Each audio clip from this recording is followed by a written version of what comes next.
그녀는 꽉 낀 코르셋을 입고 있어서 아픔을 느끼지 못했다는 거죠. 그리고 금은 상복을 입었기 때문에 베어넣은 핏자국도 발견하지 못했습니다. 그리고 그녀는 배를 탔습니다. 갑자기 쓰러졌죠. 호텔로 옮겨졌습니다. 호텔로 옮겨지고 난 다음에 그녀의 옷을 풀고 코르셋을 열었죠. 그때 갑자기 코르셋으로 꽉 조여있던 그녀의 몸에서 피가 솟구치기 시작했습니다.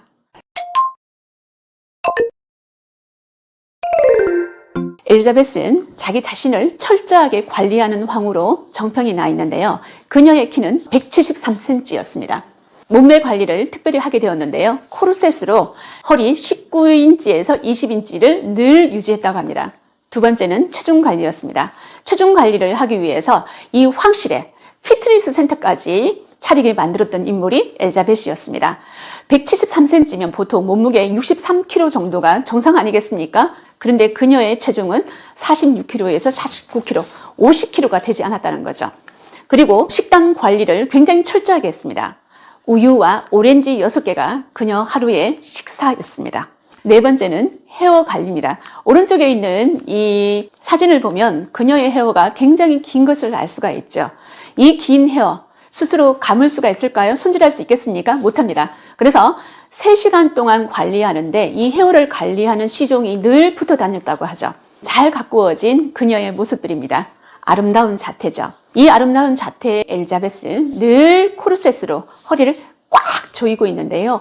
이 코르셋이 그녀의 죽음과 함께합니다. 그녀는 이 숨막히고 지루한 황실 생활을 벗어나기 위해서 승마를 굉장히 즐겨했다고 합니다. 승마를 하고 있을 때 수많은 사람들이 그녀를 보러 오겠죠. 그때 시신은 부채를 가지고 얼굴을 가린다고 합니다. 32세 이후에는 그녀의 퇴색한 아름다움을 주변 사람들한테 보여주기 싫었다는 거죠. 늘 아름다움만 간직하고 싶었던 황후가 엘리자베스였습니다. 이 애모 가꾸기와 함께 또 집착했던 게 바로 헝가리라는 나라였습니다. 자유를 갈망하던 엘리자베스. 그녀가 사랑에 빠진 나라는 헝가리였습니다. 왜 헝가리를 이렇게 좋아했을까요? 당시 헝가리는 오스트리아의 식민지였거든요. 그래서 이 헝가리의 자치, 헝가리의 독립은 곧 엘리자베스의 자유를 의미하는 것이었습니다. 억압받는 헝가리와 자신을 동일시했기 때문이었죠. 그래서 헝가리와 사랑에 빠진 엘리자베스 황후는요, 헝가리어를 배우게 되었고요. 자신의 시녀와 시종을 전부 다 헝가리 사람으로 바꾸었습니다. 그리고 헝가리와의 관계를 개선하는데 굉장히 앞장섰던 인물이 황후였습니다. 그리고 마침내 오스트리아 헝가리 제국 탄생의 주역이 되었습니다. 오스트리아 헝가리 제국은 1867년에 탄생했는데요. 이런 슬로건 하에 탄생을 했습니다. 결코 갈라질 수도, 결코 분리될 수도 없다. 그리고 마침내 프란츠 요제프와 엘리자베스는 대관식을 하게 되었습니다. 이 대관식에서 황제 요제프는 이런 말을 하게 되죠. 국방, 재무, 외교를 제외한 모든 분야에서 헝가리 왕국의 자치를 허락하노라. 이 헝가리의 자치는 엘리자베스 황후의 노력이 있었기 때문에 가능했던 거였죠. 헝가리는 자치를 얻었지만 비극은 계속되었습니다. 남편 프란츠 요제프 1세는 헝가리와 악연이 있었는데요. 프란츠 요제프 1세는 오스트리아에서 저주받은 황제로 불리웁니다. 그 이유는 1848년 헝가리 독립혁명이 실패로 돌아가면서 시작되는데요. 이때 이 독립혁명을 요제프 1세는 무자비하게 진압을 합니다. 그 무자비한 진압 가운데 카롤라이 백작 부인의 아들이 희생되었습니다. 카롤라이 백작 부인은 오스트리아 황실에 요제프 1세를 찾아왔습니다. 그리고 이런 말을 합니다. 당신이 내 아들을 죽였어. 네 놈이 그 자리에 있는 한 내가 사랑하는 이들은 모두 비극적인 죽음을 맞이할 것이다. 이 저주의 타겟은 루돌프 황태자가 되었습니다. 루돌프 황태자의 양육은 누가 맡았을까요? 그렇죠. 조피 대공비가 맡게 되었습니다. 이 조피 대공비는 루돌프 황태자에게 군인 출신의 교관을 스승으로 두었습니다. 그리고 어릴 때부터 엄격한 군인식 교육을 받았습니다. 어린 시절에 이 루돌프 황태자는 엄마한테 가고 싶지 않았을까요? 그때마다 할머니였던 조피 대공비는 이런 말을 합니다. 넌 군인이 되어야 해. 응석은 받아줄 수 없다. 아주 엄격하게 손자였던 루돌프 황태자를 다루었던 인물이 할머니 조피 대공비였습니다.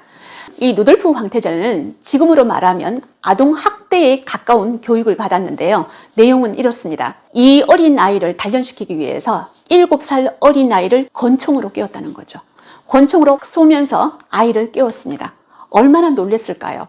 그리고 찬물을 끼얹었다는 거죠. 이럴 때도 있었습니다. 숲속에 루돌프 황태자를 홀로 두고 오는 거였죠. 얼마나 무서웠을까요? 그때마다 어머니와 아버지는 부재 중이었습니다. 유년 시절의 루돌프는 굉장히 관심과 애정이 결핍되었는데요. 그의 아버지는 일에 빠진 워커홀릭이었습니다. 그리고 어머니는 여행에 빠져 있었기 때문에 늘 부재 중이었죠. 황제와 황태자는 끊임없이 갈등을 했습니다. 우선 정치적 노선이 서로 달랐습니다.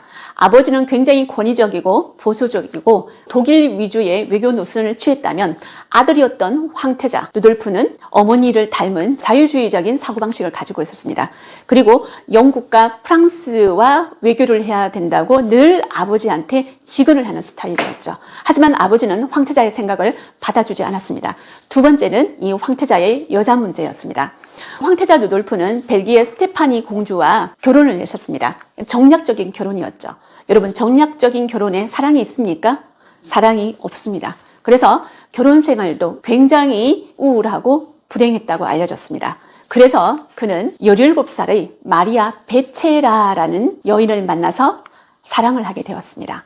마리아 베체라, 남작 부인이었습니다. 이 루돌프 황태자의 고독한 여정을 함께하게 되었는데요. 1889년에 황태자의 모든 것을 건 마열링 사건이 일어났습니다. 마열링은 오스트리아 황실의 사냥 별장으로 알려졌습니다. 이 마열링 사건으로 이 연인이 사망을 하게 되었는데요. 권총 자살로 생을 마감했습니다. 그녀가 생을 마감하면서 그녀의 가족에게 남긴 유서가 발견되었습니다. 내 행동을 용서해달라. 사랑에 저항할 수 없다. 사는 것보다 죽는 것이 더 행복하다. 그리고 루돌프 황태자도 아내 스테파니에게 이런 유서를 남겼습니다. 스테파니, 당신에게 나의 존재로 인한 성가심이 사라지게 되었구려. 이제 나는 명예를 지킬 수 있는 유일한 방법인 죽음을 택하려 하고. 당시 이 마열링 사건은 잘 알려지지 않았습니다. 오스트리아 황실에서 강력한 언론 통제를 했기 때문이죠. 누구도 루돌프의 죽음에 대해서 언급하지 마라. 이렇게 언론 통제를 했던 이유는 아들의 죽음은 자살이었고 간통 사건에 연루가 되었습니다. 그리고 죽기 전에 마리아를 쏘았다면 이 역시 살인 사건이 되었기 때문이었죠. 그래서 어느 누구도 루돌프의 죽음에 대해서 언급하지 않았습니다.